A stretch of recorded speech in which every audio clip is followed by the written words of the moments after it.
you know, it was still there, and we had a lot of patients who brought them to their first visit, and they had calcium scores, things like that. Right.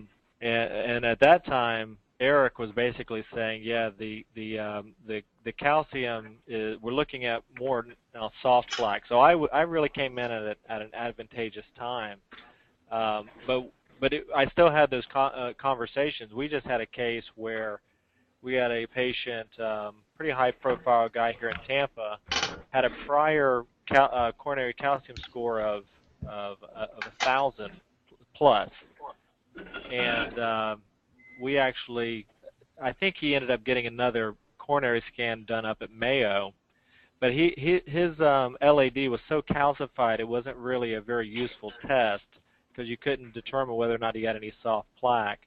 And so he actually was referred for a PET CT scan, and he's actually going to be getting this heart flow study coming up. And we basically, the idea was to save this guy from having a cath, but and which Eric has done so far. But really, what I'm doing now with patients is I'm getting a obviously the HDL panel like you guys do, and we're basically saying, you know, pretty much my mentality is that every single patient's going to get a CT scan at some point. It's just a matter of when, and when do I really need to push the issue with these folks? And some I'm pushing it real hard, saying we need to get this done right away, and others you say, well, I think arbitrarily I'd like you to get this at age 45, and here's why, type thing. So, but yeah, we're pushing pretty hard on it now, and I tell Dr. Harrison this. I'm even looking strongly at the ApoE4 genotype, as you know, more or less anybody with that genotype gets a scan right away. And so if you're anything other than 3-3, you're gonna scan them. Well, and it's, you know, and I try not to let that you know, influence me, because Eric and I just met with Mr. Rock last week. He's a 3-3. He's got a 0 calcium score, and he's got a pretty substantial LAD lesion, which thank goodness is, you know, we compared it from 13 to the one we just did most recent in 15, and the plaque analysis shows that it's not a rupture-prone plaque, you know, it's about to rupture, but it seems like it is turning fibrous. It just hasn't calcified yet. So just really interesting cases, and just when you think you got it figured out, you don't. So Eric's approach of basically saying screen all men over age 40 and women over age 50 seems relatively, it seems, you know, pretty appropriate, I think. So. Okay. Well, we've got 4 out of the 5 docs here, so why don't we go ahead and get started? And Eric, just real quick, so my partners, Dr. Craig Beach is here, Dr. Emily Sepchek, and Dr. Jonathan Schmidt, and we're still waiting on Dr. Frazier, but I think she had to take her daughter home or something like that, so that might be a little bit. So we should get going. So let's go ahead and get started, and I'm sure we'll have a ton of questions for you. Okay, we've got, put your names up there. Make sure I got them right.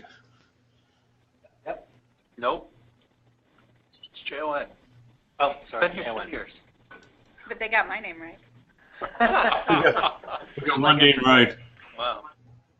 I want to welcome you to our webinar today.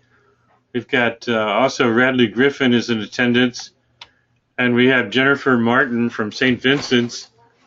Jennifer, is your guest there too for protocols? Yes. Chad? Corey's here also.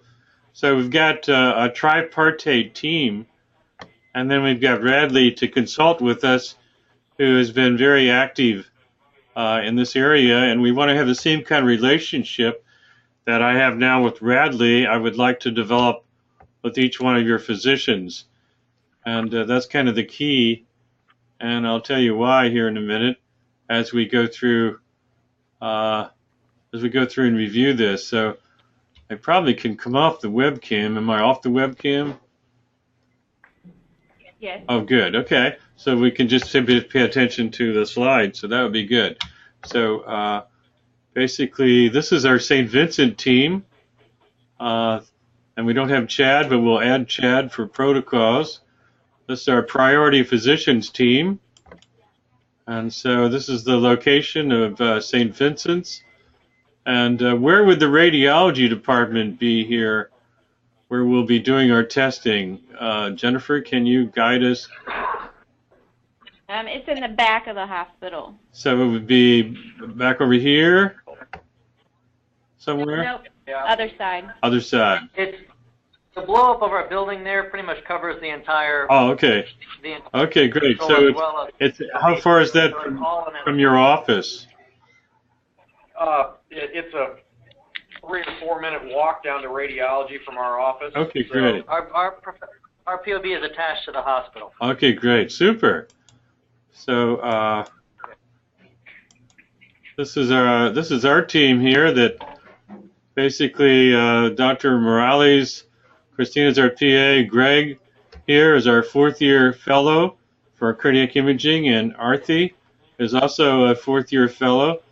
And we have a lot of students coming and going, and we have IT, we have CT coordinator is Al, and Denise takes care of the financial stuff. And basically we have $600,000 worth of hardware and software in this core laboratory that we're showing you. And so we have a lot of ways of post-processing information and images. But this is our clinic, and this is a outpatient center for radiology that we have cardiac MRI, cardiac CT, and cardiac PET.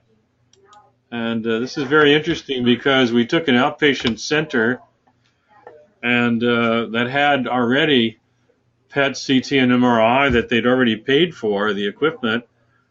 And we just piggybacked onto this several $1 million worth of equipment, the stuff we would need to be able to convert it to doing cardiac as well. And so we added some software that just had to be keyed into the PET, and added a gate and a cart for rubidium. With the MRI, we needed a new computer system. Again, we activated some software that just needed to be keyed in.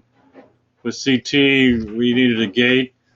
We need step and shoot. We need iterative reconstruction, which is called IDOS. So we added all those things to make that possible. And so we have basically turned a radiology diagnostic center into PET, CT, and MRI, which I don't think anybody's done in the country. This is a freestanding facility that's right next to the hospital, and has made it very helpful for us to be able to do advanced cardiac imaging. And so we're associated with several universities who send their fellows here and who send students. And so we have a great teaching service, and that's really a lot of fun. We also have Radley coming over and his group, and we do a journal club every once in a while. And we also review cases with Radley on his patients, which we would like to do with you as well. This is the cardiology cascade, which is basically showing that the gatekeeper has been SPECT scanning. And Blue Cross and Blue Shield did a study of SPECT scanning in the state of Michigan and showed 40% false positive, 65% false negative, with 18 to 22 millisieverts of radiation exposure. And we looked at some studies, and we saw 50-50, 50% false positive, 50% false negative. We found a university that was 80% false positive, and of course that drives the cath lab, and so you become at least 60% negative CAS, which is not very productive if you've got a vigorous interventional service. People don't want to be bothered with diagnostic CAS anymore. We think diagnostic cath is pretty well dead now, and we feel that our way of doing things is a substitute for diagnostic cath, and we don't have to do them anymore. We don't even do them for valves anymore. If we have a negative CT, you can go on and get your valve without cardiac cath. And so also there's Ottawa, Canada was 88% false positive. So the SPECT scan has become a dirty test, and it doesn't pay as much anyway. anymore, but it used to be that you rebuilt a spec scanner and put it in your office for $100,000, and with 3 cardiologists, you would make, at least $1 million a year, and that paid 30% of cardiology salaries. And so it's become a down and dirty test that really it's in hospitals, the body floppers, the doctor's not in attendance anymore other than during the initial stress part, and it's not well supervised, and it's still, the hospital charges $1,367 for the test. So there was always financial incentive, but it doesn't correlate with FFR at all. And so we think this is a dying technology. And Eric, can you just tell us what FFR is real quick? Oh, FFR is what we do in the cath lab now, that because of FAME 1 and FAME 2, FFR has become the standard for deciding whether somebody needs bypass surgery or someone needs angioplasty. It used to be stenting. It used to be based on anatomy, and you'd say, yeah, you put your thumb up there and say, that looks like a 75% lesion, we'll send them to surgery. But actually, now the FFR is a standard. And during the catheterization, you put a pressure wire across, say, the LAD, and you cross the lesion, and you inject some adenosine, and then you do a pullback from the LAD back to the aorta, and you compare the most distal pressure to the most proximal pressure, and that gives you a ratio. And if that ratio is less than 0.75, that means that there's a decrease in flow, and that's a significant ischemic lesion.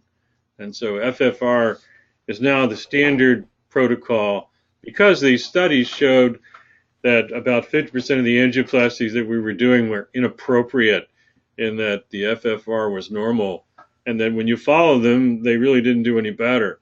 And so unless you're doing angioplasty and stenting of ischemic lesions, it's of no value. It may be actually negative value or no value. And so that's what the FFR seems to constitute. It seems to be very important. And so if we can do FFR on our CT scans, which I'll show you later on, that becomes extremely important because it takes out the diagnostic cath and takes out having to do that in the cath lab. Of course, you can also do a PET scan and get CFR, which is basically a relative amount of flow decrease compared to resting. From PET scan, you get information from MRI as well. So instead of going into the spec scan as our gatekeeper, we changed our gatekeeper to either PET, CT, or MRI. You can see these pay a lot different. The spec scan is $600. You do 10 of them in your office, you get $6,000, but they're worthless. I ask people why you do it, and they say, well, it's financially driven. It's really worthless to us. We might as well flip a coin. And so it's driving cardiology still, even though a lot of cardiologists have gone to the hospital, about maybe 40 or 50%, and then another 20% are thinking about going to the hospital. They don't get those technical fees anymore when they go to the hospital, but they're still shackled with doing spec scans because that's what they're used to. And so there's been a high financial incentive to do that. And you can see there's a much lower financial incentive to do these other tests. These other tests also are lower radiation. PET is 3 millisieverts, CT is 3 millisieverts, and maybe dropping to that of 2 chest x-rays when we do MVIR, which is the next radiation reduction computer system for taking the noise out of a noisy CT scan that you shot with low KV and low MAS, and you still clean it up, and it cleans up really nice and is diagnostic with these computer systems that we have now for taking the noise out. So the next computer system, we have iterative reconstruction. Next one's going to be MVIR. That's going to take the X-ray exposure down to that of 2 chest X-rays, which is going to be substantial. Feel free to interrupt as we go on. Here's the computerized FFR, where you basically, Dr. Charles Taylor has shown that you can take a CT scan and you can actually run it through a supercomputer, calculating the thickness of the heart muscle and projecting the resistance and projecting also what would happen with adenosine with maximal vasodilatation. And you come up with numbers that correlate very nicely, about a 90% correlation with the FFR measured in the cath lab. So this is called heart flow, and this will tell us if this lesion on the left-hand side is significant enough to need a stent. This is the new bioabsorbable vascular stent that Abbott has put out. And so these stenotic lesions are responsible for about 25% of heart attacks. I became interested in these lesions over here that are basically little blebs or pimples inside or blisters inside an artery. And these lesions, looking at this one, this is our schematic using Schur plaque from vital images to analyze it. The green becomes the channel for the blood, and it's the lumen, and then the wall that is blue is basically fibrotic plaque. The red is necrotic plaque and necrotic core, and you can see this one has a necrotic core that's actually pointing towards the channel and is close to the channel. Now, I can't tell you if this is a thin fibrous cap or not because CT doesn't have that discrimination, but it certainly is. It's not very thick, and it's certainly pointing. Thin fibrous cap, unfortunately, is hard to measure and can only be done with OCT. And thin fibrous cap would be 65 microns, and a thick fibrous cap would be 85 microns. So we just don't have that kind of discrimination right now. And this over here is the MI risk test. It's called the pulse test, that we measure cardiac markers that are inflammatory markers, looking for inflammation to find out if this is a vulnerable patient that's got inflammatory markers that are positive. We'll talk more about that as we go on here. Any questions about what we've covered so far? I don't think so. Okay, we're moving on. So we're very interested in characterizing plaque and defining what's going on in terms of remodeling, what's happening in terms of necrotic core, how much is there, what percentage necrotic core is. The yellow codes for calcium, the blue or purple sort of color is coding for fibrosis. And so we're interested in all these kind of measurements and parameters to try to decide if this is a plaque that's a vulnerable plaque that's putting someone at risk of having a heart attack. And what happens to these plaques as time goes on, which we'll show one of Radley's cases in a minute. And so this is the kind of autopsy findings that you find, something that can be observed also with IVUS. And this is our sort of cartoon model used with vital images, where we convert this information very basically to Hounsfield units.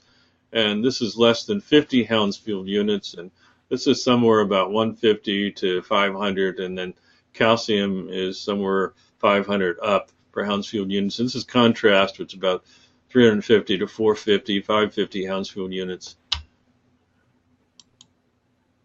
And so these are some of the parameters that we've looked at that have something to do with observations that people have made in terms of what's a vulnerable plaque. And actually we have certainly the potential to be able to score this as we get more and more of these cases. Percent necrotic core less than 30 is kind of a pure definition. I'm using less than 50 now. There is some overlap with fibrosis, which would be from the 50 to 70 Hounsfield units range.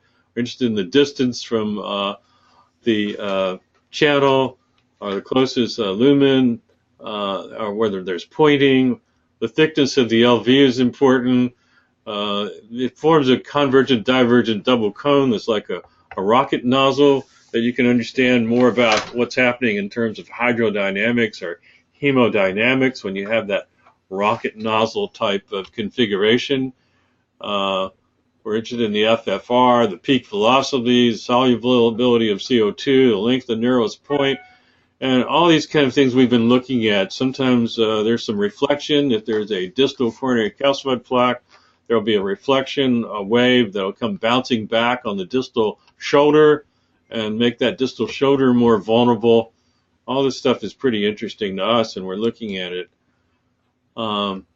We have done some studies where we took about 40 soldiers and pulled their charts and looked at them, and we found in these soldiers about 23% had plaques, and these are guys that average age was about 47, and it was males over 40 and females over 50. We had a couple females in this group, and so we found some stable plaques. We found some plaques that had some vulnerability, and this is where we got our information about wanting to go males over 40, females over 50.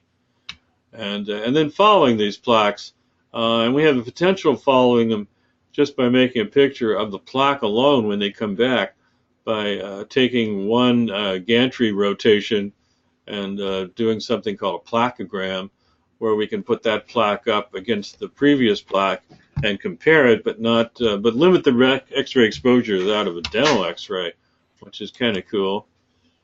And so this is where we came up with this idea for fire departments, police departments, military, and patients in our practice. And it's been a pretty interesting experience looking at these age cutoffs.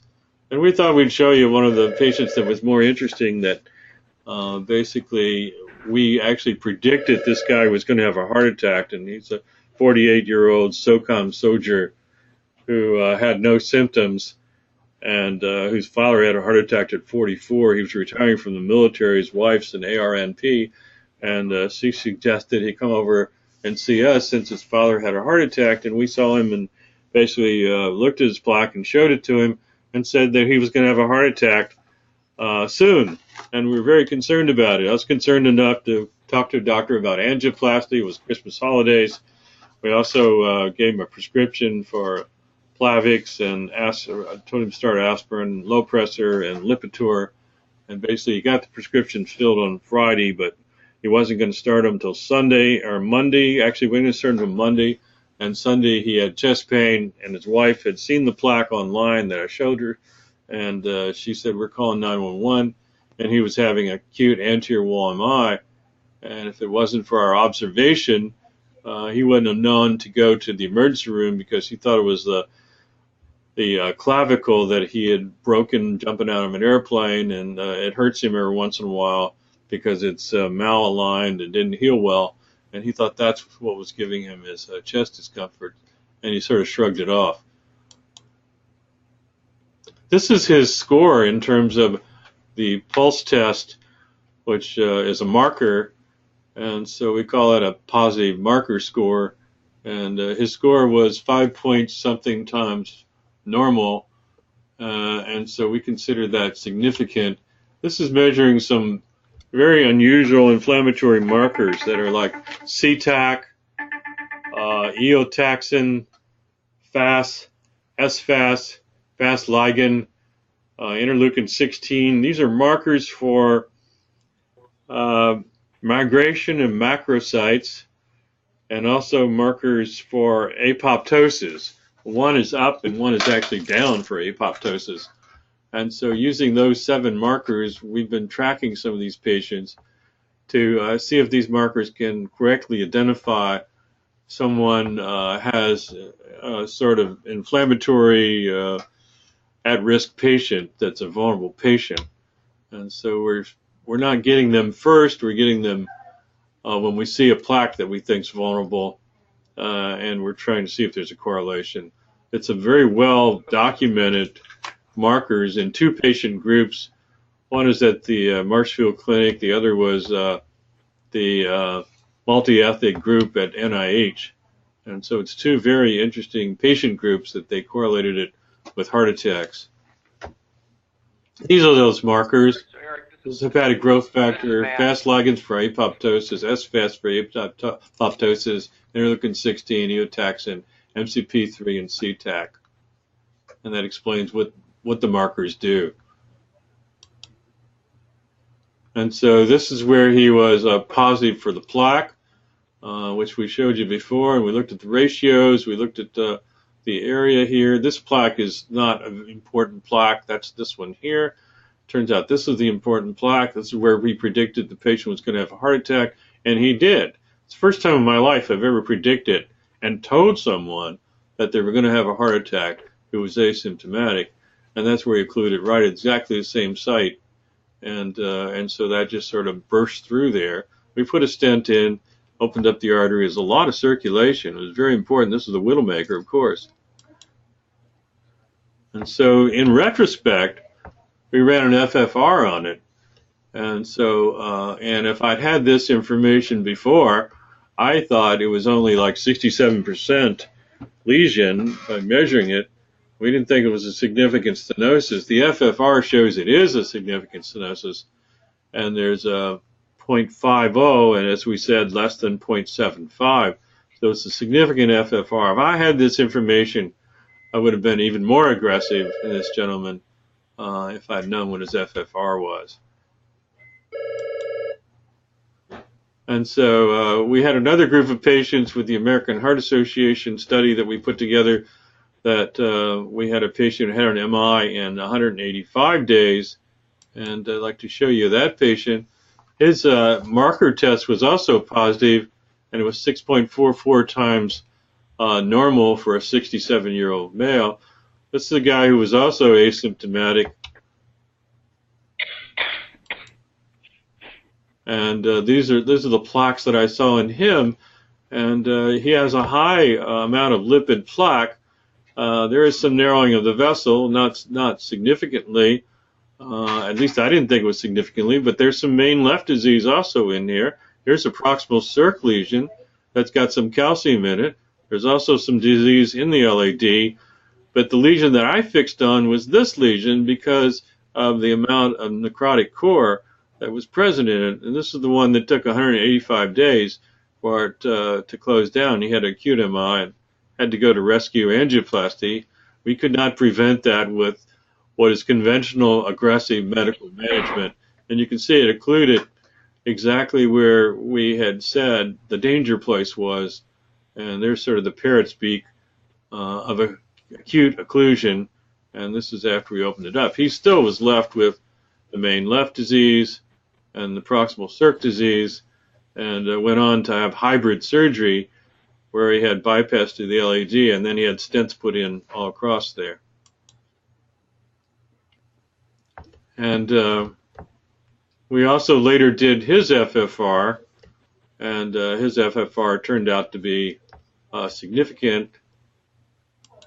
Not sure if the area, here we go. Here's his FFR. If I'd known this before, I probably would have been a lot more aggressive as well, because we didn't have the FFR, and we did this in retrospect, and you can see the kind of numbers that came up, both in the LAD and the circumflex, because of the severe main left and then the severe proximal circ, and then the next circ lesion that we put the stent in. And so the triple positive is what we're referring to as positive for the plaque, positive for the markers, and positive for the FFR. And that's the group that everyone is missing because they have coronary artery disease, but they don't have flow-limiting lesions that are found early. And so they probably develop a progressive stenosis. I'm not sure what the timetable is. You can see what the timetable is on these two people who ruptured. One was 4 days, the other was 185 or 86 days or so. And so we're interested in this group because this accounts for 75% of heart attacks, and they present as either sudden death, like Tim Russett, or the gentleman recently who died, that's in the national news. So they present as sudden death, or they present as an acute MI. You're lucky if it's an acute MI and not sudden death.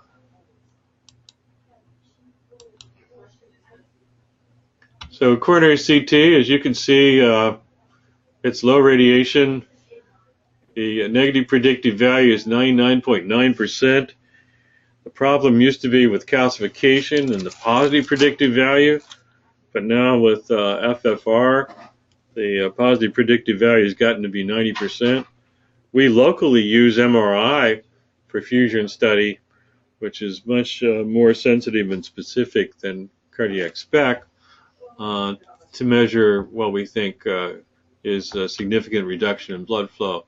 It's low cost, it's a 10-minute procedure, and the key is to being able to do plaque characterization. It's very important to be able to do that, to say something about the plaque. And we'll show you more as we go on. Patient preparation is the key. If you got a heart rate that's going too fast or it's irregular, basically it's garbage in, garbage out. So we cannot do a good study without slowing the heart rate down. We like people's heart rate to be somewhere around the 60 range. That eliminates motion. We like to have cooperative patients. We like to have somebody that can do a breath hold. And so we give nitroglycerin to show the dilatation of the artery to get it at its maximal diameter. We use metoprolol to slow the heart rate down. Usually put them on Topo XL, 100 milligrams for 3 consecutive days, including the day of the test. Sometimes we have to give them a little metoprolol IV, get their heart rate down when they're in the center. Eliminating motion is extremely important. Do it on AFib. You're stable. Eric, you can't do it on a patient with AFib, correct? That's correct. That's correct. And so PACs, PVCs, atrial fibrillation, contrast allergies that are considered anaphylactoid, the phosphodiesterase inhibitors, you have to stop Cialis or stop, has to be within, after that's out of the system, several half-lives of Viagra. And the ideal patient, stable, heart rate in the 60s, low 60s, cooperative. We got to have creatinine that's adequate. Usually GFR less than 30 is a deal breaker. Creatinine greater than 1.5 is a deal breaker. Sometimes we can hydrate them if they're borderline creatinine. And so those are some of the things that we look for. We tell them no caffeine because it may increase their heart rate. No food or drink. Actually, I went in and had my test, and I've also had the Plaque-o-gram. And when I had my test, I had my cup of coffee that morning, as doctors always do. And then I had breakfast, and then I didn't take the Toprol because I didn't want to. And then I had lunch, and then I strode over to get the test. And my heart rate was 73, so I took a nap on the table and went down to 63. And we made the test, and it looked like a good study. You failed the cooperative for component. I had to be the kind of doctor that most of us are, okay? I had to maintain collectively our reputation as physicians. Did my part. So there are two ways of acquiring. There's the helical, which is a lot of radiation exposure, and we do all the phases on the EKG, measuring the distance between the QRSs. We'll have all the phases. We can pull anything you want, 10, 20, 30, 40. You can do ejection fraction, all that stuff. Not interested in that. We're interested in low radiation. Low radiation is called step and shoot, and we usually pick the patients that can have this. It looks like 90% of our patients can have the prospective images. Sometimes we get some big people, and we're not sure how it's going to work out, and we will do retrospective, which is called helical. But most of the time, everything we do is step and shoot. And basically, that lowers the radiation. And then we do iterative reconstruction, which lowers the radiation even further by dropping it to 100 kV instead of 120 kV. Big guys, you might have to do 140 kV. And somebody's really big and helical. But most of the time, we're able to get away with doing this. And we do a 70, 75% phase. And that's all we get. But if it's a perfect study, then it gives us everything we need. Sometimes we have to read around some artifact if there's some misregistration because of heart rate changes. Sometimes we can factor out a PAC or a PVC and eliminate it from our study and just take the part that doesn't have that.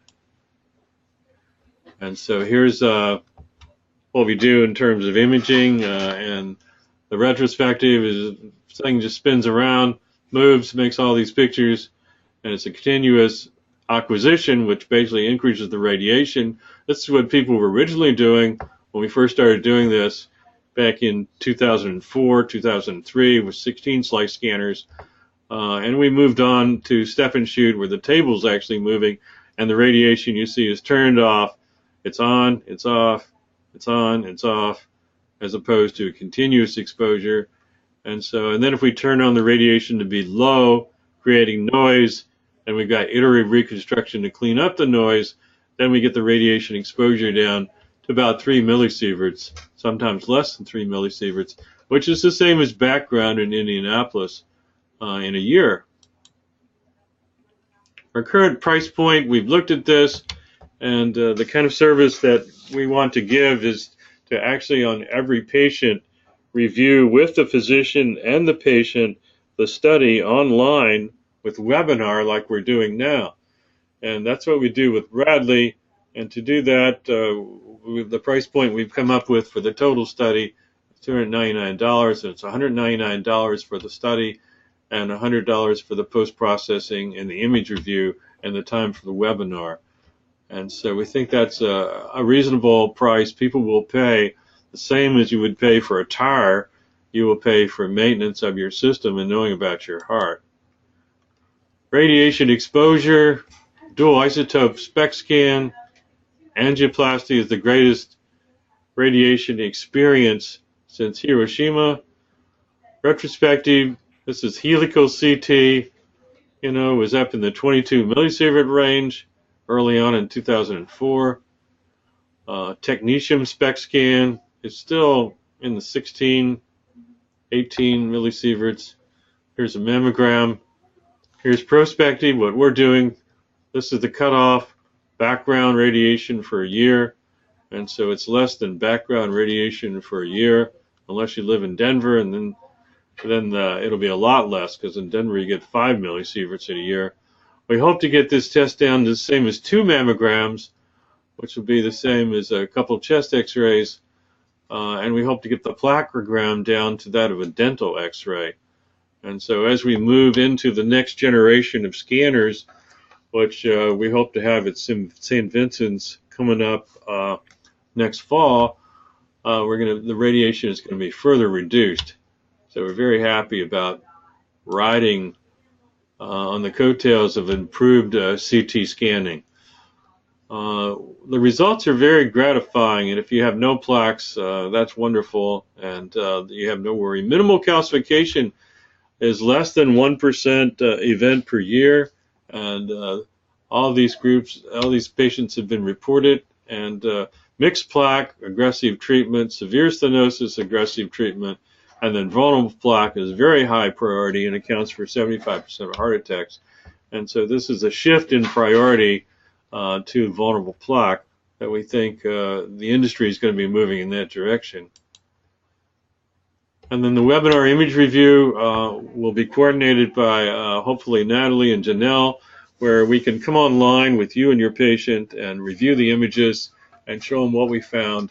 And I think patients who are concierge patients, like Radley's patients, really appreciate that kind of activity and that kind of attention. Scheduling, we have St. Vincent's. It's a scheduling number you'll have. And the code words on the prescription are limited CCTA protocol. And that basically gets the $199 limited study that we have. We're writing that protocol for the group, and we'll have that to Chad. Patient information, we'd like you to fax something about your patients to this fax number. Just have Nicole or Natalie, have Natalie pull some information, or have one of the nurses pull some information. Just fax it to the fax line so we have something to go on. Here's my cell phone number. And Jennifer, if there's any problem at all, call me at any time. And also we can schedule through Janelle for these conferences that we plan on having. And then there is a physician licensure exemption. This is telecardiology or telemedicine, and provider-to-provider online communication is actually free of the burden of having an Indiana state license. And so that basically is endorsed by the Indiana legislature, recent bill that's been signed by the governor. This is an interesting case that Radley and I were talking about, and that we wanted to show you. And this is a gentleman who had 0 calcium score, but he does have a stenosis in the left hand here descending. And we measured that stenosis as being 40%. It's not showing up on this particular scan, but where we measured it's actually 40%. We found the necrotic core was 44.9% on the total plaque length. The plaque actually stopped here and stopped right there. Okay, and the plaque length was 12.9 centimeters. And the basically cross-sectional area stenosis was 60%, and the plaque at the one site of stenosis was 38% necrotic core. Patient came back 2 years later, and you can see how the changes took place, where all that necrotic core, or most of it, has become fibrosis. There's been positive remodeling. This is bigger than it was before. So there's positive wall remodeling. There's a greater stenosis, but there's less vulnerability. And so we went to a necrotic core of 7.2% from what it was up here, 38%. And then total plaque necrotic core from 44.9% to 22.7%. That's half. Unfortunately, the stenosis went to 63% from 40%. Plaque length is still about the same. And you can see the difference in plaque size where basically the artery remodeled. That's very interesting to be able to follow these patients sequentially. We could have just done a plaque-o-gram on this and not done the rest of the study. And we're actually we're revising our protocol for plaque-o-grams so that we'll have that for comparison. And it's not, it wasn't centimeters, it's millimeters. Millimeters, correct. Millimeters. Oh yeah, that's a long lesion. 1.29 centimeters. Here's a study that has some misregistration and it's been stacked. This shows you that when you just take one piece of that, which we did later, you're able to pull that out and look at a plaque, and that's basically the definition of plaque-o-gram, where basically it makes one circle. The radiation for this is about 0.5 millisieverts or less. And so that's a way of following plaques in the future. Like go to the dentist and they get the tooth and pop it up and they show you Mr. Unhappy Tooth. We can do the same thing now. Patient comes in, we pop that up and show it to them. Show what kind of changes they've had. So we're looking at the cycle that we see frequently in things changing in life. And so this was an old scanner. Bill Strauss started thallium scanning with planar. First used cesium and then went to thallium. And then we went to these dual HAD SPECT scans. You can see how SPECT scan has turned out to be not very diagnostic. You get diaphragmatic attenuation, you get breast shadow attenuation, you get all these artifacts. Everybody says they can read around the artifacts, but that's not true. And our mistakes are obvious with this scanning because of the way we've streamlined it and the changes that we've made in SPECT scanning. The SPECT scan has gotten to be like a coin flip and 50-50, false positive, false negative. And then this is an early 16-slice CT scan, which basically it didn't have as much margin for error, but we made very nice images. And then we've gotten 64, and then 132, and 256, and 312. So we've got lots of different multi-slice imagers. And then this is going to look for vulnerable plaque and how that's changed. And this is looking at FFR. And this has totally changed the industry. The ability to do this with low radiation, the ability to do FFR, and the ability to evaluate plaque for vulnerability. And so tremendous change has taken place. The Anger camera, by the way, is 50 years old. So that technology has become very, very old. This technology is a one-stop shop and the way to do it all. And it certainly is developing to be even lower radiation, which we're very enthusiastic about. These are some of the articles that we refer you to. And that's pretty much the presentation for today. So we can throw it open to questions at this point. I have Dr. Morales here who stopped in, who basically is my associate, Alberto. Good afternoon, everybody. Hi. Hello. Hi, Roberto. Alberto. So Eric, I've got several questions. I'm assuming that if a patient had a previous stent, you can't do this. No, I can show you stents. We can see inside the stent. If it's a large stent, we can look at basically look and see how much contrast is inside the stent, the contrast distal to the stent. Look for the changes that we see, the Tootsie Road changes, which are sometimes stenosis just before the stent, stenosis after the stent. We have special ways of looking inside the stent. And so, Okay, so we can do that, stenting. and we can see that there's no stent stenosis or no stent occlusion, and we can see what the attenuation of the contrast is distal to the stent. We can also measure the FFR distal to the stent.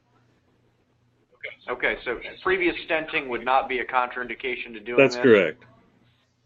What about somebody who's had bypass grafts? And bypass grafts, for me, it's extremely useful. You got to do the scan a little higher. Usually we do helical to get a good look at it rather than step and shoot, because we want to see everything. There's some wires in there that are going to produce artifact, and we want to be able to read around everything. But it's very useful for stent stenosis, patency, bypass patency, bypass stenosis. All of that is extremely helpful. I use that all the time because I want to know if my patients' bypasses are open and what they look like and which one's going to cause trouble in the future. Okay. Do you have an upper weight limit where just the patient's so big that the information becomes unreliable or unreadable? Yeah, I don't really have a weight limit. It's more of an eyeball test where if your obesity is truncal, and if you're like a pear, that's much better than being an apple. And so we have some people that basically their chest isn't so hot. It isn't so big. Their abdomen is what's big and their butt's what's big. And so we can scan them effectively.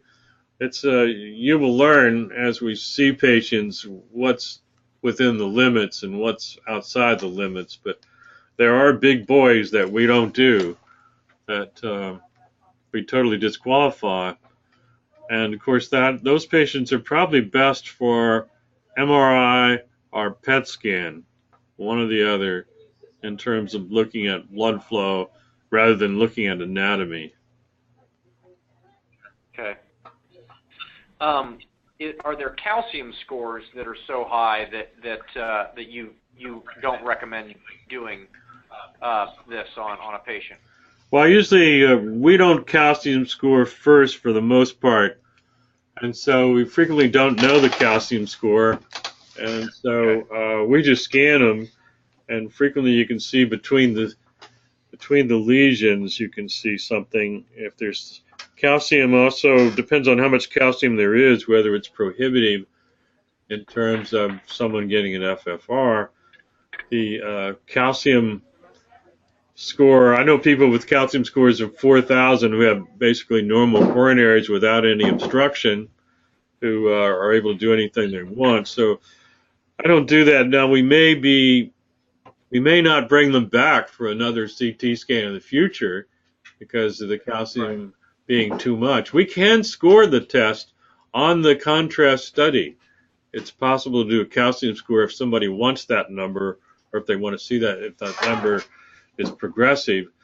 But I think the usefulness for looking at plaque and for looking at multi-vessel plaque obstruction or plaque vulnerability outweighs the usefulness of coronary calcium scoring.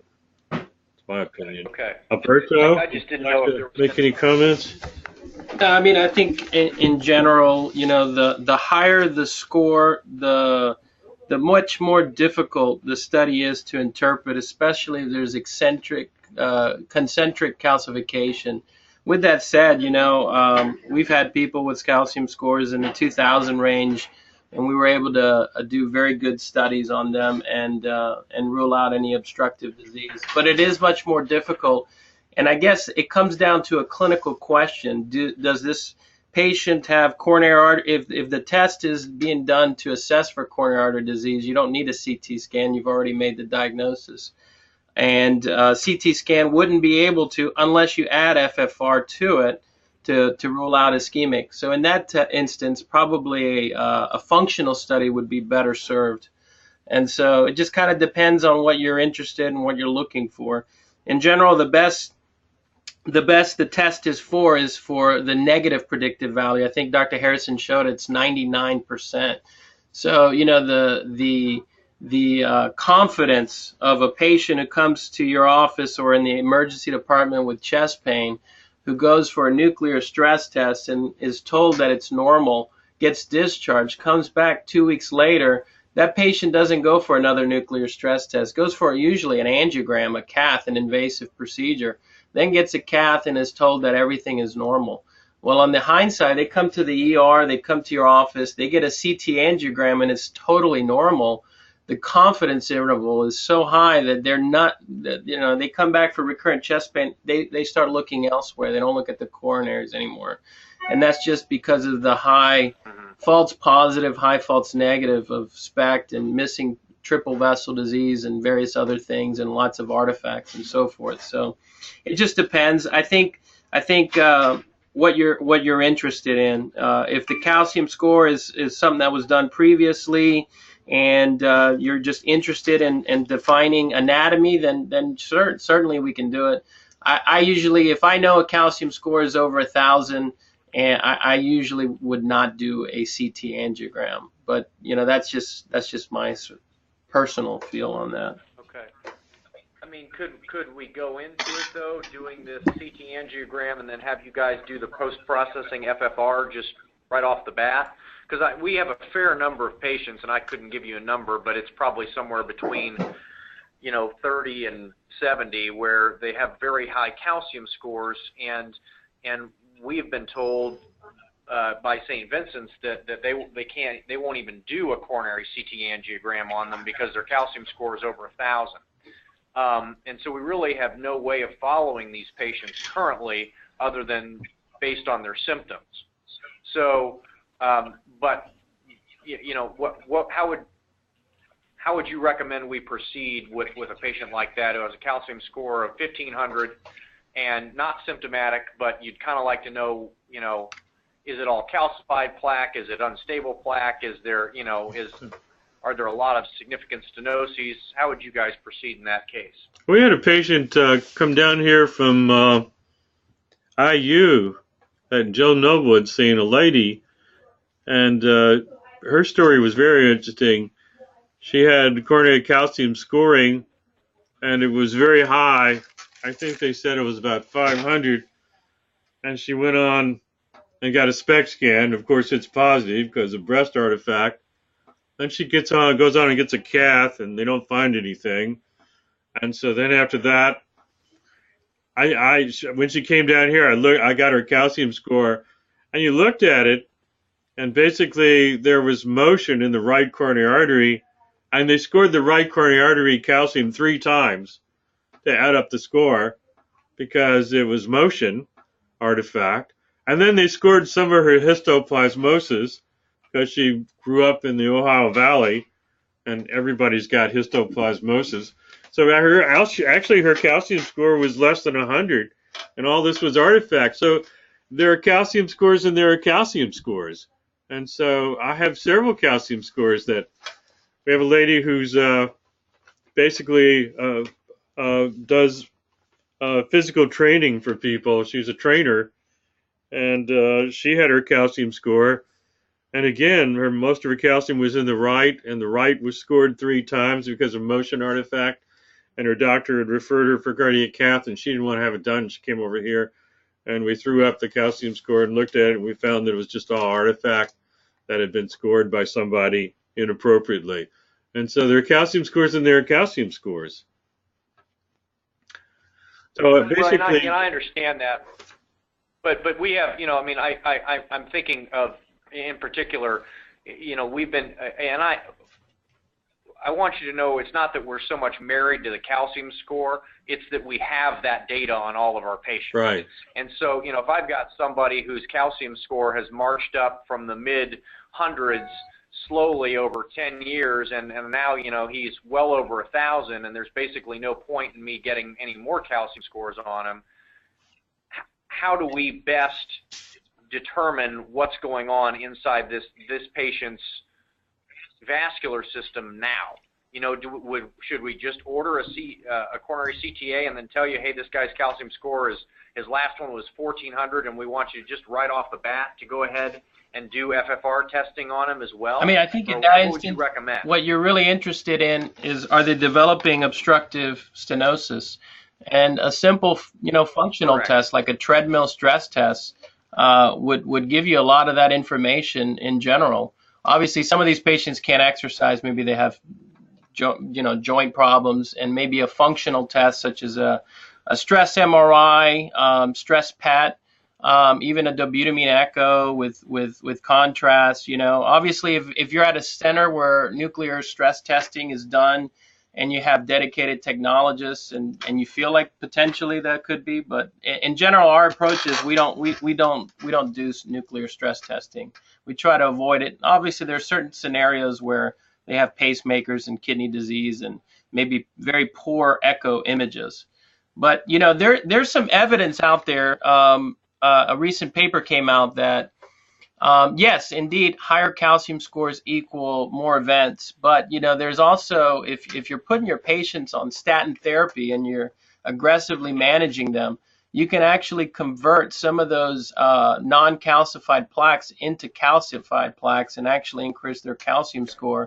And it may be, you know, that we're looking at this a little different in certain patients. Obviously, if you get a patient who's not on statins and they have a high calcium score, their risk is much higher than a patient who maybe you got who had a calcium score of 500. You hit them with statins, aspirin, and keep hitting them more aggressively on these medicines, and then you reimage them 5 years later, maybe went up to 650. That might actually be a good thing. You may be converting some of these non-calcified soft plaques into calcium, and you get more remodeling and you get more stabilization of these plaques. So it may not always always mean that higher calcium score equals bad if you're looking at it in the context of which patients you're managing. If you're being aggressive with statins, potentially higher calcium score may not be such a bad thing. Now, with that said, there is evidence to suggest that if you follow patients out 5 years and their calcium score goes up, that there also are more events. So the data is not 100% clear on that, and there's a lot of conflicting stuff out there with that. So, you know, it just depends on how you want to look at it. Yeah, we found trying to head it off early, we found dealing with the people in their 40s and women in their 50s, men in their 40s, has been a much more logical way. Before they get all that severe calcification, we found that those people are the ones we can do the most for. When you get in your 70s and you get a lot of calcification, it becomes much harder, but we do have a gentleman who came over here that they wanted us to evaluate it, and we did CT, and we found he occluded his right, even though there's a lot of calcium, and we found he had a severe LAD, even though there's a lot of calcium, and then we did a PET and did myocardial blood flow, absolute flow, and we did CFR with a PET scan, and we were basically able to see that he had balanced circulation, and he didn't need to have angioplasty or stenting, just medical treatment with aggressive medical treatment. He's doing very well now. So we see those kind of people. We also see people who got a lot of calcium, and they may have too much calcium for FFR as well. And so that's a consideration. One of the things we do frequently is we do MRI with Lexiscan, but we've become really good at that because we abandoned the SPECT scanning. But I don't think you can look to the university and say, well, these guys really do good SPECT scanning, because I haven't found that to be so anywhere now, you know, unless you're at Cedars-Sinai with Dan Berman or somebody. You're just not going to find that's true. Right. So philosophically, I mean, thinking about this technology and using it as a screening tool in our, unknown patients versus, I mean, clearly you can use it diagnostically too in people with stents, with bypass. You find the value in using it as a screening tool to, potentially mitigate risk. I mean, because that's how we started using the heart, or why we started using heart scans. It wasn't so much for the actual data that it told us. I think we appreciated the limitation of a heart scan in terms of what it actually tells you and doesn't tell you, and we would almost use it as a scare tactic, or a way to get the invincible 40-year-old male to kind of appreciate that maybe he had disease that he didn't know about. So going a step further and using this technology, you see it more applicable from a screening perspective. Yeah, that's right? a good point for that, because in a cardiology practice, you're going to see a lot of people come through every week with chest pain, etiology unknown, and that's what we're here for. And those are the people that have had SPECT scans in the past and told that they're normal, and they have a false sense of reassurance because many of them have some plaque. Hopefully it's just calcified and it's old stuff, but then we're looking for the vulnerable plaque. But we see a lot of patients with chest pain, and the cost to the system, if a cardiologist touches a patient, it's $7,000 to the medical system because of the wasted use of SPECT scanning as a gatekeeper. And so using this as a gatekeeper is much more logical, although sometimes people have to pay for this very frequently out of pocket because the insurance companies aren't going to pay for it, unfortunately. Yeah, I have a gentleman right now in the ICU I'm taking care of who is, in with an acute myocardial infarction, a non-ST elevation MI, and he actually had some vague right-sided chest pain. And for the last 4 weeks, he's been told by his doctors that this could be reflux, could be your heart. He had a nuclear stress test done about 2 months before that was totally normal, and he was already led to believe that he was immune from a heart and that he had been cleared by cardiologists. And so in his mind, the last 4 weeks, this chest pain and this shortness of breath wasn't his heart. And so he kept ignoring it, and came to the hospital yesterday, and he had a troponin level of 0.8, and his apex was down. We put him on aggressive medicines. In the midst of all of this, he had he had been popping ibuprofen and had some intestinal bleed and some pain in the belly too. So they got a CAT scan, and sometimes they scan up high enough, and they scanned up to the heart, and literally he had all three of his major vessels, coronary vessels, were just encased with calcium. And so you can imagine, this guy being told 2 months ago he's clean, he's good, and he's got terrible disease. And so we see this a lot, unfortunately. And a nuclear stress test in general does not diagnose coronary artery disease that's less than 50-60%. It only diagnoses obstructive disease. And unfortunately, I've been involved as an internist in my younger days that I've done stress tests on people, told them everything was fine, and then see them in the ER two years later with their first MI. They're saying, and they're looking at me, that's the guy who did the stress test on me and told me I was fine. And so we see this a lot. And so we know that, yes, the tighter the stenosis, the more likely it's going to rupture. But in general, as a population, more people have non-obstructive plaques, and it's these non-obstructive plaques that cause the most damage. These are the ones that cause the most heart attacks as a whole. And so diagnosing it with a CTA would allow you to be more preemptive and put these patients on aggressive statin therapy, aspirin, and prevent problems down the road. And that's what we're all about, is about prevention. We don't like seeing these patients in the ER with their heart attack. We want to see them early up front with vague symptoms, whatever, and exclude disease, put them on good, if they do have it and it's not obstructive, put them on good therapy and follow them, and prevent that 2-year, 3-year down the road, oh my God, I had a stress test and you told me everything was fine phenomenon. So, yeah, this case here had a negative SPECT scan, basically at University of South Florida, Tampa General, negative spec scan, and had a false sense of reassurance. He said, I'm fine. And somebody told him to come over here and see us, and we saw him right afterwards, and basically he's not fine. And basically he went on to have a heart attack, which... How do you decide when to move forward with and do the pulse test, and then what makes you decide to pull the trigger and recommend? Because my understanding is the FFR is like it's a significant expense, like $1,500 in addition. Is that right? Yeah, we expect that to come down, and we also expect to be part of a registry where we'll have a lower price. So our expectations are that will change, and so we need to start embracing this and thinking about this because it's going to be a paradigm shift. And so we think it's very important. So it's going to be a very important feature. As far as I don't do the pulse test until I have a CT, and if I'm worried about the CT, and is this patient somebody that has vulnerable plaque? Is he a vulnerable patient? Then I do the pulse test, and I'm doing that basically for research purposes, and it seems to be correlating for me. We have a study called the PROTECT study, and I'm finding it to be a correlation.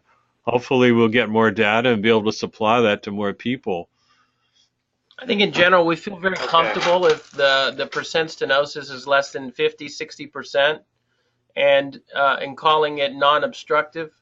And if it's greater than 75%, we feel sometimes very confident in saying this is a lesion that definitely is obstructive. It's that in between 55 to 75%, the intermediate blockage that we just don't feel very comfortable about because if you think about it, the spatial resolution of CT is 0.6 millimeters, and we're imaging vessels that are sometimes 2 millimeters, and so a 60% stenosis could indeed be an 80% stenosis. Or it may even be a 40% stenosis. We're just not that good just yet, but we're pretty good if it's definitely less than 50 or greater than 75. Okay, so that subset of patients is who you're forwarding on to the additional study. Again, I think if it's in the context of which vessel. Let's say it's a small 1.5 millimeter obtuse marginal branch, I wouldn't do it. If it's a left main, yes. Prox LAD, yes. Sure. Prox circ, that is a small non-dominant circ, no. Big circ, yes. So it just kind of depends on the clinical. So this is something where we're going to get the scan, and you guys are going to, with us, in consultation with us and the patient, you're going to say, gosh, there's this lesion, it's right at the beginning of your LAD, could be 50%, could be 70%, we don't know. We would recommend doing this to further characterize, the flow across this. Is that correct? That's correct. But if it's, we're going to be there with 85%, you're just going to say, hey, you need to go get this taken care of today. We're going to all learn together as part of this experience. And so we've done like 5,000 cases so far. And so we're going to lead you through this and tell you what we think and review every case with your physician and hopefully with the patient if they're available. Okay. Dr. Harrison, this is Joe Rizzuto. If I may just interject, quick question, sort of procedurally, I guess, administratively, if nothing else. So this test, it's scheduled, the scan is made, like between when the scan happens, how long is it until you all have an interpretation? How long is it until you are scheduling that discussion, that webinar with our doctor and the patient? What are the timetables there? Yeah, we're thinking that you push the image down here and we'll have it read in the next day or at least within 48 hours for sure. If there's anything that we see that we're worried about, we will call directly to the doctor and tell him we've got a problem here immediately when we see it, if we think there's a significant problem. Otherwise, we can schedule at your convenience, and that'll be up to you to schedule the conference with you and your patient, and that will be the same way we do with Radley. Radley, you want to comment on that? I don't think so. I don't want to speak for the other docs, but I think probably, Eric, that a phone call between you guys and the physician who ordered it would be enough. I think logistically getting all the patients back into this office to sit down with a webinar with me and with you and with the patient could be a nightmare if we're trying to do 600 of these things. Well, then we'll be glad to do the webinar with the doctor himself, the one-on-one doctor, because we want you to be familiar with the anatomy. We want you to have some familiarity, because as you order the test and as you move on, that experience helps you make your decisions. And so, Radley, how do you do this? I had a follow-up question that I need to ask him. Do we end up with some imaging that we can? Yeah, I think Radley's gone, but I think he had to go back to his. We'll follow up with a man. But you know, it's very easy at the drop of a phone call. I mean, it takes just as much time for me to do a webinar as a phone call, and so we flip it up from the workstation. I make the phone call, go to meeting. Doctor sitting in his office at his computer. You know, he says on the phone, "Hey, I need to look at this." I flip it on, and we're talking and looking at it at the same time. We do an instantaneous meeting. Are there images that we get copies of, or is there a packet that the patient gets? We can certainly, we can do whatever you would like in that regard. There is some kind of hard copy report, though. Yeah, yes, there is. There will be a hard copy report, and then we will also make some snapshot pictures with the report. It just depends on your system and how some systems that you dictate into don't allow for you to insert pictures. And so if we were to create our own reports, then we could put our own pictures into our own reports. It just depends on how that's going to work out. But certainly the way I do it with Radley is I sometimes just text him the pictures and even video clips and with my verbal discussions. That's what I've been doing with him. With that said, I just because the system doesn't allow for me to insert pictures into the dictation, so that's part of the issue. With the cases you've done with Radley, what percent would you deem purely screening, asymptomatic, kind of just risk assessors versus known disease patients? 80-20, 50-50? I mean, what? It's probably most of the patients we see, he has some information about cardiac-wise, and he wants to have more information. And so some of them have had previous bypass surgery, some of them had angioplasty, some of them have had a lot of calcium seen and calcium scoring, some have had CTs somewhere else in the past.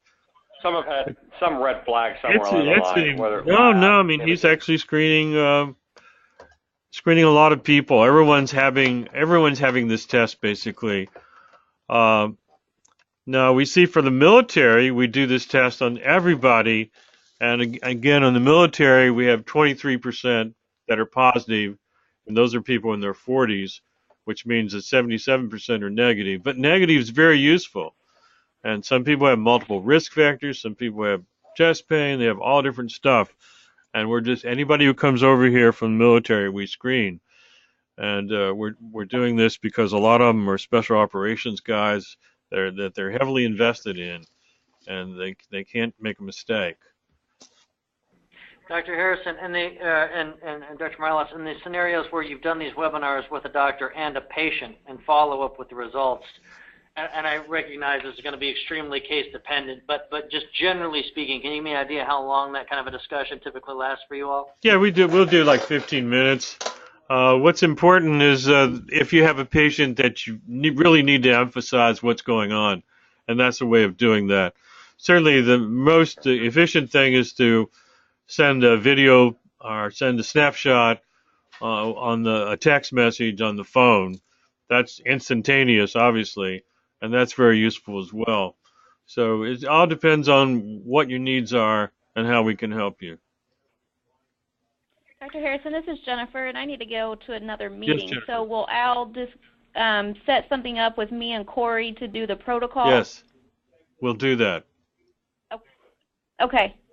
Thank you. Thank you, Jennifer. Thanks for coming. Thank you so much, Jennifer, for being on the call. Bye-bye. Eric, this is Matt again. Would all the billing, including the St. Vincent billing, be then done through your office, or would the patient get a bill from St. Vincent's and a bill from you, or how would that work? The patient will get a bill from St. Vincent's, which they know the price, and a price from us, and a bill from us as well. So we would need the demographics to do the billing. Have you begun that price conversation with the hospital then, in terms of, and have they given you a rate? The hospital's given us a $199 rate. Okay. And their fee is $100. And it's for limited coronary CT. That's what it's called. So, all-in cost is $300. Is that right? That's right, $299. Okay. And in your experience, like with Radley's practice, I mean, the patients are, I mean, I don't think it seems exorbitant either, but he just offers it to his patients, and it's an a la carte. If you want it, it's another $300, and insurance isn't going to pay for it, and they're all good with that, right? There's nobody. Most of them are, anyway. I see people here in my office of modest means, and when you tell them it's the price of a tire, they say, that's my health, I'm going to do it. Yep. Okay. So that's not even our concierge patients. That's just, regular patients coming into our hybrid practice here. We tell them, this will tell you for sure, bottom line, and it's actually many times less than their copay if they had a different test. Yeah. Eric, can you tell us how often that you so let's say I'm 42. I come in, I get a scan, and it doesn't show anything. It's clean as a whistle. Yeah, you have in the report. You have a warranty that would be 10 years. Do you tell people to come back in 10 years and repeat it? No, I tell them they have a 10-year warranty, and we'll talk about it. Okay. Because so we have patients with cholesterols of 300 who basically have normal carotids and who have normal coronaries, and basically who are on no statins because they're basically not going to get atherosclerotic disease. We've got people in their 70s like that. Yeah. Do you, in your report, do you, or whomever reads it, say, moderate plaque buildup, some soft plaque, recommend, repeat, Yeah, we'll tell you something. We'll certainly tell you as much as I can, Okay. All right. We will definitely want some guidance on what the appropriate time frame is for follow-up on one of these things, since we've never done it before. Absolutely. I think you'll get a good feel for it as time goes on.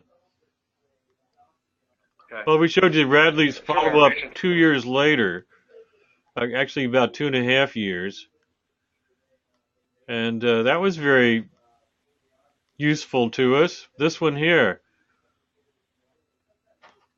and there's the follow-up. Yeah. And then with the follow-up, we were able to elicit some maximal exercise chest discomfort. Okay. Something developed. Yeah. Anything else you can think of? So, Eric, can you give us sort of just a basic, within a month or so, when you think we'll be ready to pull the trigger on this thing? Yeah, I would say probably 4 to 6 weeks, because we want to get everybody absolutely in place, everything in place. We may ask you to send in, I'll call you and let you know when I can ask you to send in a couple patients for us to practice on. But we want to make sure that everything is perfect, because this technology requires perfection. Okay. Is there anything we can be doing in the interim to help facilitate that? No, I think we've got great cooperation from St. Vincent's. And they have the equipment that you need, that's required They have right now. everything I need, and they also have a bright future of getting more stuff that I'd like to have. And so we will be able to do this with low radiation, just like I'm doing elsewhere. It will be perfect. Right. Okay. They have everything I need. and they've got Great. on the planning boards more good stuff coming. Great. So we've found the right place, and they want to do CT scoring, just nobody ever sends any patients for CTA. They really want to do it, so they're very eager. Well, yeah. Right now they're charging $1,200 for that. Yep. Yeah. We send them to them, not infrequently. Yeah. Yeah. But Okay. Well, anything else that you think we should know? Because this was very helpful. Thank you so much for your time. Yeah, I think it's a pretty good overview, and I think that you guys will feel your way, and we'll learn. You will learn as we go along, and you'll get more and more confidence as you get more and more information and more familiarity. yeah. So I think that's the key. Okay. Okay. All right. Thanks very much. Thank you so much. I appreciate it. Thank you, guys. Thank you so much. It's a pleasure. Have a good one. All right, you too. Bye-bye. Bye.